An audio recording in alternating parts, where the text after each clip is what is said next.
So let me first explain you the problem statement.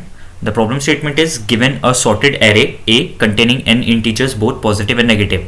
So we are given an array which is already sorted and is containing both the positive as well as negative elements. What we need to do, we need to create another array containing the squares of all the elements in A and return it in non-decreasing order. So what do we need to do? We need to make another array and we need to sort it in increasing or non-decreasing order. Why non-decreasing? Because it is called strictly increasing. Okay, so we need to sort it in non-decreasing order and those elements should be the squares of the original array elements. Okay, so the constraint here is we need to solve this in order of n time, and the problem constraints which are given as n can range from 1 to 10 power 5.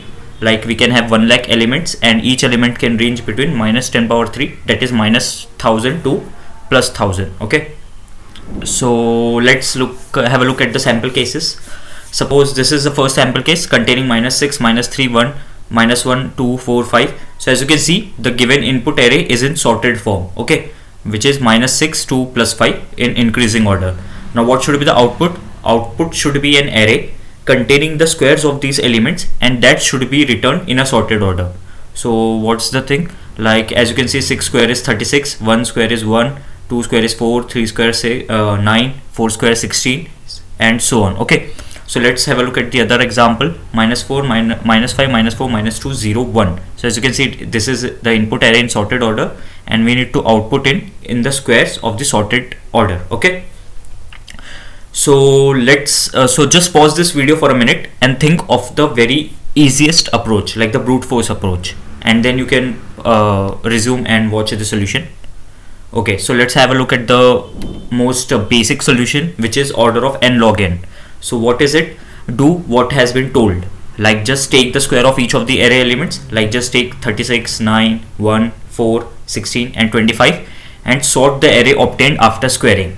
So this operation is in n log n time because the most optimized sorting algorithm is having the complexity n log n in usual cases, and just return this array.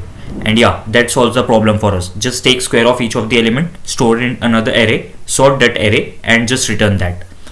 So but as mentioned in the problem statement, we need to solve it in order of n time. Okay, so this is the concept here, that it is a very easy problem, but here the constraint is with the complexity of the problem, and that's what happens in an interview. You are given a very simple problem, but you need to approach it from basic till the optimized approach. Okay, so just pause it again and think of a better solution than this, which should be order of n. Order of n refers to just looping through each of the element only and exactly once. Okay, so just pause it and yeah, you can resume and have a look at the optimized solution that we have. So we are making use of the fact that the original array is in sorted order and is containing both positive and negative elements. Okay, so what we need to do, we need to just create a new vector v, which would be empty initially because we will return this array or vector. Now what do? We take two variables I and j to traverse the array from both the ends. Like I can be initialized at 0 to start from the left end and j can be initialized to n minus 1, that is pointing to the rightmost index or the last index element. Okay, now loop from both the sides. Now when I say loop from both the sides, what do? We write while I is less than or equals to j, that is we are moving j from right end towards left and I from left end towards right. So this way we are approaching I and j towards each other. Okay, now what do? We compare the absolute values of ai and aj. Okay, so let me explain you. What are we doing? We are keeping I here and we are keeping j here. Okay, and then we move this way. So one thing to understand here, we need to have an output array containing the squares of the elements. So what do you think should be the logic? Like, is minus 6 greater than 5? No, minus 6 is less than 5, but minus 6 square, which is 36, is greater than 5 square, which is 25. So what's the logic here? Irrespective of the sign, the element having the magnitude greater would be considered as a greater element in the original array. Why so? Because minus of minus, like minus square, minus 6 square would return us a positive value and positive square would also return a positive value. So this is the main logic here. Like this represents the most negative value and this represents the most positive value. So the greatest element could come from either of the ends. Similarly, when we have taken one element like 36 here, the next end element becomes -3 because this has already been taken. So -3 and 5, which square is greater, 25 or 9? 25 is greater, so we take this value and our array space becomes this much. So we have added 25. Then we take -3 square and 4 square, so this is 16 and this is 9. Again 16 is greater, so we add 16 and and the array space remains -3, -1, 2. Now we check 4 and 9. So as you can see, -3 square is greater than +2 square, which is 9. So we move this direction, okay, and our array space become this, and finally we add 4 and 1. So this is the exact logic here. Whichever is greater, pick the square of it, push it into the new vector and update that pointer. What do I mean by update that pointer? Like when you have compared 5 square and -6 square, whichever is greater, move towards the opposite side of it. Like this is greater, so our array space become this, okay, so we move towards right. But if we compare 9 and 25, 25 is greater, so we move towards left because we have already taken 25 as an answer, okay. So our search space become, or the array space under consideration becomes this much, okay. So we hope that you have understood it. If not, you can just pause and again go through this efficient algorithm and you will understand it. So finally, as you can see, we have added 36 first, then 25, then 16 and so on. So what do we need to do? We just need to reverse the vector v, as the elements have been pushed in the reverse order because we require them in the increasing order of sequence, okay. And finally just return vector v, and this solves the problem. So let me just quickly code this for you and then we can check for our approach. So let's create a vector of int a with the initialization of the example so that we could compare. So -6, -3, -1, -6, -3,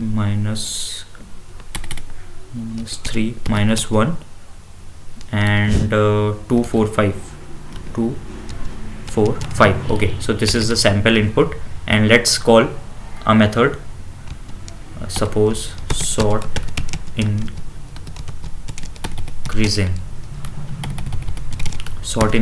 and let's pass this as an input parameter. So let's define our own method here with return type void sort increasing. It takes a vector of int as input parameter as we are passing it. So let's collect it, a. Okay, so return type is void, so no need to return anything. So let's just step by step go through the algorithm. Create a new vector v. Okay, so let's do that. Vector int v. Okay, so take two variables I and j and initialize int I equals to 0 to loop from the left end and j equals to n-1 to loop from the right end. Now what is n here? N is the number of elements, so let's take that. Int n equals to a dot size. So this is the method, predefined method that gives the length of the or the number of elements in the vector. Now loop from both the sides. So how do we do that? We write I is less than or equals to j. Why till I is less than or equals to j? When you are approaching from this end as well as this end, when will all the elements be accessed? Only when both the pointers become equal, because you are moving from both the ends, and when they meet, it's like they have traversed complete array. Okay, so now what's the next step? Just compare the absolute values of ai and aj. Why we are checking the absolute values? Because as I mentioned, -6 and 5. How to check which is greater? By just taking the magnitude, because whichever is having great magnitude will be having the greater square value irrespective of the sign. Just think upon it and you will understand it better. So we are comparing ai. If ai is greater than absolute value of aj. Okay, so we are comparing the values at both the ends. If it is so, then just push. How do we push? Push back ai, the greater value, square into the answer vector, and just update that particular pointer. What to update? I plus plus. Why? Because we have taken the ith value value at the index I. Here -6 and 5 square will be compared, so 36 and 5. So we'll take this value and we'll therefore update I plus plus, because we need to consider this as the new array space. else either that can be greater or else other value can be greater. So let's do the same for it. V dot push back. What here we will be pushing aj square. Why? Because ai is not greater than aj, so aj is greater, right? And just j minus minus. Have a look I plus plus, because we need to move towards the right side after taking 6, and j minus minus because we are traversing from right side, so we need to move till the left hand, so that's why j minus minus. So there is a great difference between the both. Semicolon is missing, and that's it. That completes our logic. Now finally what we have done, we have first pushed the greater value onto the vector, but we need to return it in the increasing order. So there is a predefined method called reverse. So what you need to do, you just need to set the range you need to reverse. So from where to where do we need to reverse? We need to reverse from the beginning of vector v till the end of the vector v. Okay, so this is the range, and let's check it out. Int I equals to 0, I is less than n I plus plus. Let's print it out. C out v of I separated by a space. Okay, so let's check whether this is running fine or not on the input sample.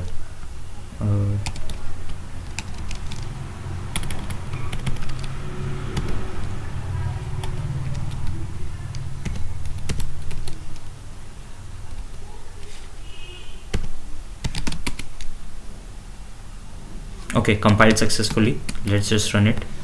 Okay, so as you can see, 1 4 9 16 25 36, and what was the expected output? 1 4 9 16 25 36. So as you can see, it is running fine. We will recommend you to go over this code once again on your own for better understanding. The logic is very simple, but the complexity that we need to reduce from order of n log n to order of n was the main key concept here. Okay, thanks for watching.